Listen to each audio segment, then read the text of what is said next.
नमस्कार दोस्तों, आज हम आपको माघ मास में सुनी जाने वाली सोमवार की कहानी सुनाने जा रहे हैं। तो चलिए कहानी शुरू करते हैं। प्राचीन काल में पांचाली देश में एक राजा राज्य करते थे। उनके पुत्र का नाम धूम्रकेतु था, जो सभी गुणों से उत्पन्न थे। वह सदैव क्षत्रिय धर्म में रहते थे। एक दिन महाबली के कुछ सेवकों के साथ शिकार खेलने के लिए गए। वह जंगल में काफी दूर निकल गए और तभी राजकुमार सेवक, जो भील जाति का था, वह शिकार की तलाश में इधर उधर घूम रहा था। उसने एक जीर्ण पुराना टूटा फूटा मंदिर देखा, जो जलधारा के कारण टूटकर अलग हो गया था। सबद ने इसे मूर्तिमान सौभाग्य के रूप में देखा।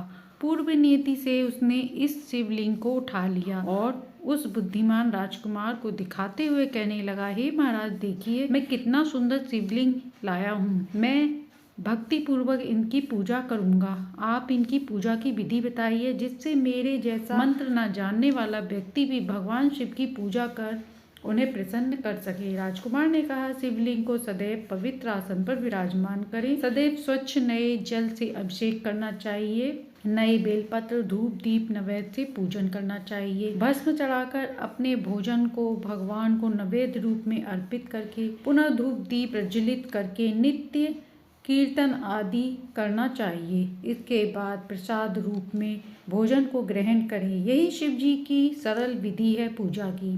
राजकुमार द्वारा बताए उस शांडल्य नामक शबद ने विधि पूर्वक शिवलिंग की पूजा की। इसके बाद उसने राजकुमार को प्रणाम कर वहां से वह घर आ गया और प्रतिदिन अपनी प्रिय वस्तु गंध अक्षत के साथ सबसे पहले शिव जी की पूजा आराधना करता। इसके बाद ही भगवान का प्रसाद ग्रहण करता और अपनी पत्नी के साथ विधि पूर्वक महेश की पूजा करता। इस प्रकार उसे कई वर्ष हो गए। एक दिन उसने देखा पात्र में राख नहीं है। पूजा के लिए वह तुरंत चिता भस्म को खोजने के लिए बहुत दूर दूर तक घूमा, लेकिन उसे भस्म नहीं मिली। तब वह थक कर घर आया और पत्नी से बोला, हे प्रिय, चिता भस्म तो मुझे नहीं मिली। अब मैं क्या करूं? आज मेरी पूजा में विघ्न पड़ जाएगा और पूजा के किए बिना मैं क्षण भर भी नहीं रह सकता। उसको इस प्रकार चिंतित देख उसकी पत्नी ने कहा, हे नाथ, आप चिंता न करें, आपको एक उपाय बताती हूँ। हमारा यह घर बहुत पुराना हो गया है। आप इस घर में आग लगा दीजिए। मैं उस आग में प्रवेश कर जाऊंगी। इसके बाद ढेर सारा भस्म आपको प्राप्त हो जाएगा। उसने कहा, हे प्रिय, मानव शरीर काम अर्थ मोक्ष का साधन है। आप इस शरीर को क्यों त्यागना चाहती हैं? तब उसकी पत्नी ने कहा, हे स्वामी,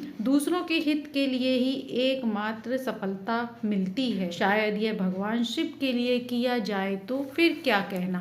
मैंने कहाँ कोई तपस्या की है, इसलिए आज मैं भगवान शिव के लिए अग्नि में जाकर अपने प्राण त्याग कर अपनी भक्ति प्रस्तुत कर सकती हूँ। अपनी पत्नी की शिव भक्ति देखकर सबर ने तथास्तु कह दिया। सबरी ने स्वामी की आज्ञा लेकर अपने आप को शुद्ध किया, आभूषण पहन आग लगाकर घर को अग्निदेव की परिक्रमा की। फिर पति देव गुरुदेव को प्रणाम कर शिव जी का ध्यान कर अग्नि में प्रवेश करने के लिए हाथ जोड़कर बैठ गई और कहा, हे देव, मेरी इंद्रियां आपकी पूजा के लिए फूल बने। मैं शरीर धूप से हृदय दीपक बनूं, आत्मा उपयोगी बनूं, इंद्रियां आपके लिए रहें। इस समय पूजा का फल मेरे पति को मिले।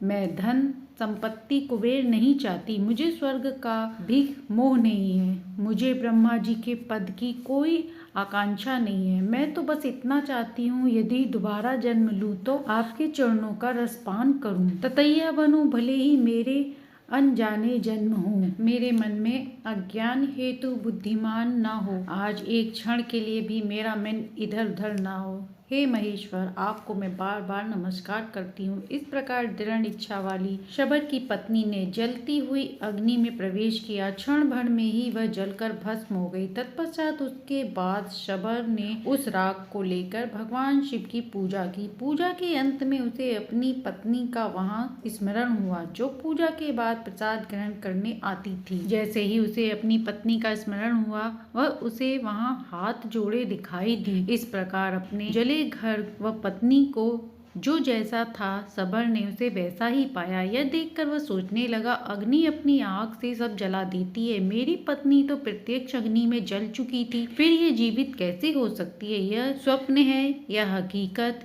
या मेरा भ्रम। इस प्रकार सोचकर सबर ने अपनी पत्नी से पूछा, हे प्रिय, तुम तो आग में जलकर भस्म हो गई थी, फिर तुम यहाँ कैसे आई? ये जला घर पहले जैसा कैसे बन गया? सबर की पत्नी ने कहा, जब मैंने घर में आग लगाई तो न मैंने अग्निदेव को देखा, न तपन की अनुभूति की। मुझे ऐसा लग रहा है जैसे मैं घर में सो रही हूँ।